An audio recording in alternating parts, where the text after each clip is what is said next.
Hey folks, Dr. Palermo coming to you with a week 8 message for Mel's 605OS candidates. Happy Leap Day. It is leap year and leap day, and well, that doesn't come along often. If it's your leap day birthday, let me know immediately. I may require a birth certificate or proof of birthday, but you should take the birthday off. In fact, as much as I work long hours and expect that you will as an administrator too, you should always be good to yourself and take your birthday off. So anyway, this week, week 8, I want to comment on some of the week 7 work that you've loaded. There was a bunch. Tell you what's coming up in week 8, Hersey 10 and Glickman 14, and respond to a reasonable request. In fact, I'll do that first. One of your classmates, Kathy Mask from Terry Sanford High School in Cumberland County, wrote and said, I paraphrase, we have a bunch of work due in TaskStream as 605 candidates. Can you be flexible about the dates and help incorporate? Um, she said, March 15th is a deadline for our work in TaskStream.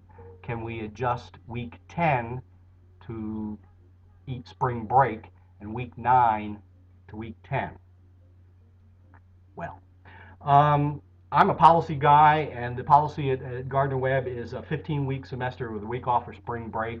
But wait a minute. Let me try to apply Hersey and some of the learning that I'm expecting of you in 605.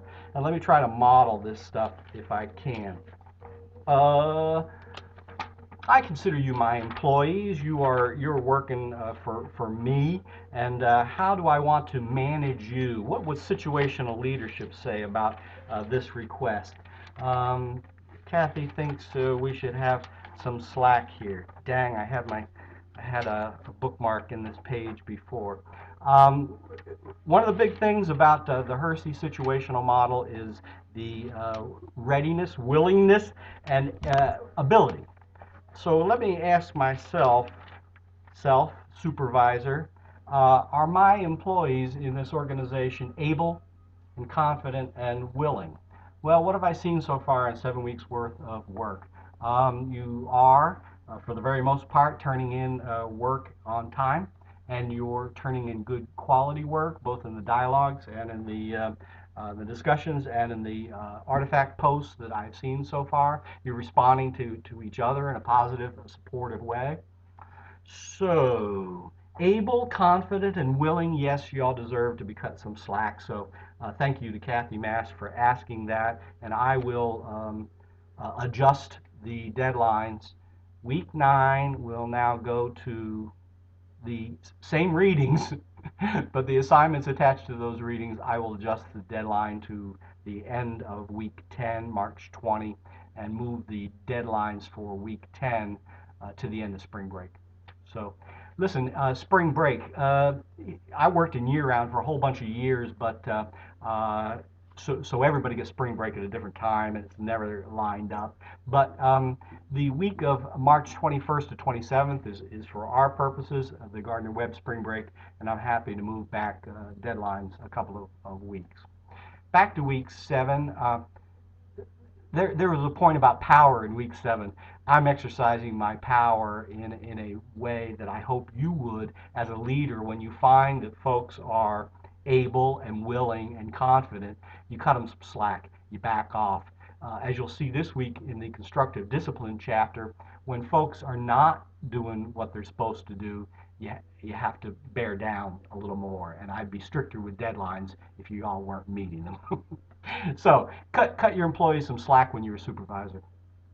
Power, you had a lot to do last week. Power, I just commented on that. Assessing and planning skills and the observational skills to, along with loading your CAP and your SIAP. So thank you for that. And that was a bunch, and I'm still catching up on grading.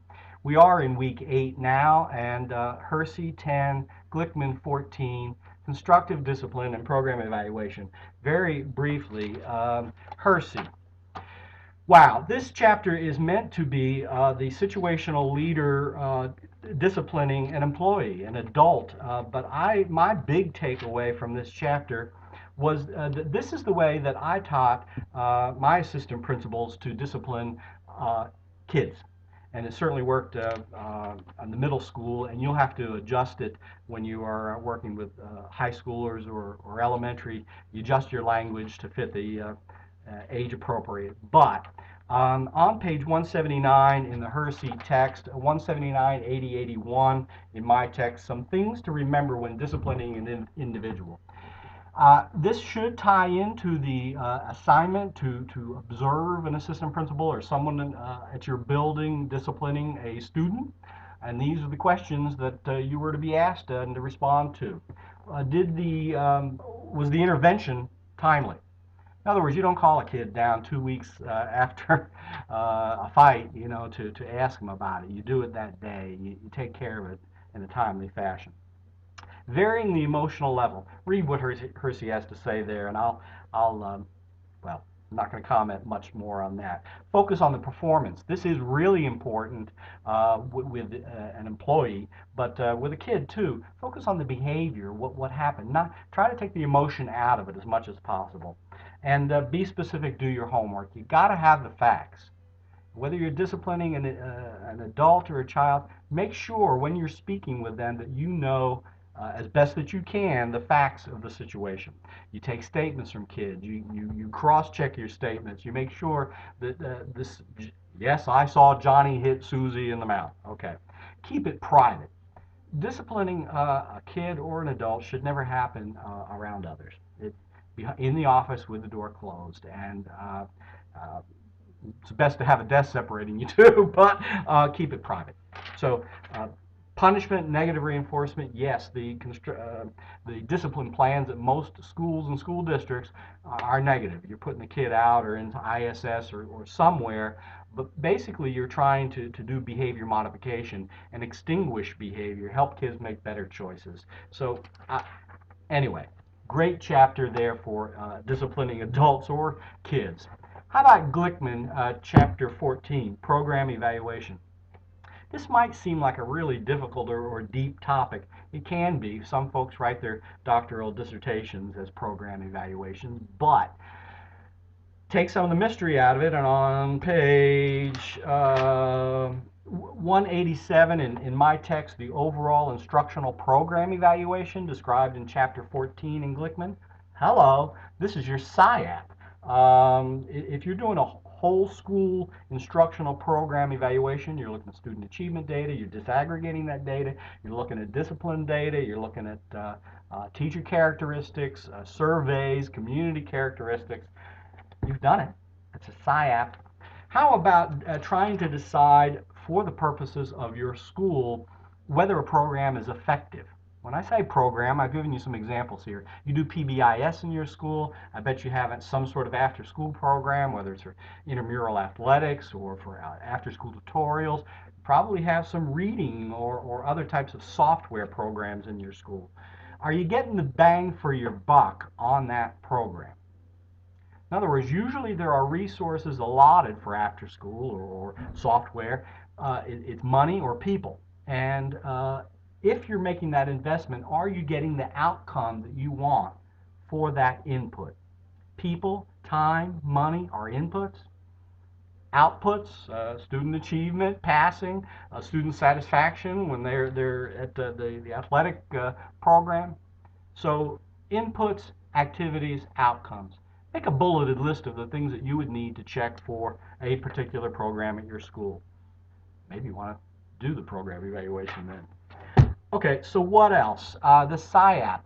I've seen them posted. I have not responded yet, but I've seen them posted, seen you responding to one another. Great. Thank you. And if you're confident that that's good after the feedback from your peers, load it in TaskStream, load it in Blackboard. Again, if I get that stuff by the end of March, I'm good. So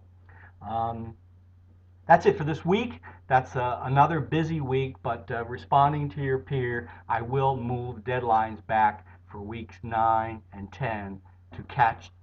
You got spring break to catch up on 9 and 10. Thank you. Have a great week.